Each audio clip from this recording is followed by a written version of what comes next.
آئیے جانتے ہیں کہ جنرل ضیاء الحق کے ساتھ پلین کریش میں کون کون شہید ہوا تھا۔ مارشل لاء امپوز کرنے سے چند لمحے قبل آرمی چیف جنرل محمد ضیاء الحق نے راولپنڈی کے کور کمانڈر لیفٹیننٹ جنرل فیض علی چشتی سے ملاقات کی۔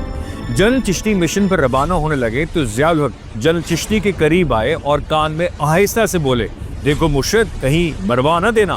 عمران خان نے 1987 میں کرکٹ سے ریٹائرمنٹ کا فیصلہ کر لیا تو صدر مملکت جنرل محمد ضیاء الحق کی ریکویسٹ پر انہوں نے اپنا فیصلہ واپس لیا۔ عوامی شاعر حبیب جالب جنرل ضیاء کے بڑے ناقد تھے۔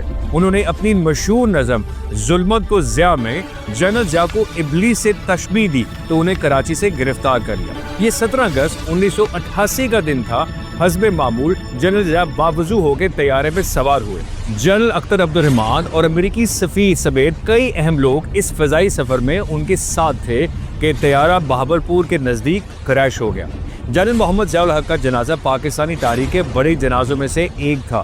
وہ فیصل مسجد اسلام آباد کے احاطے میں سپرد خاک ہیں۔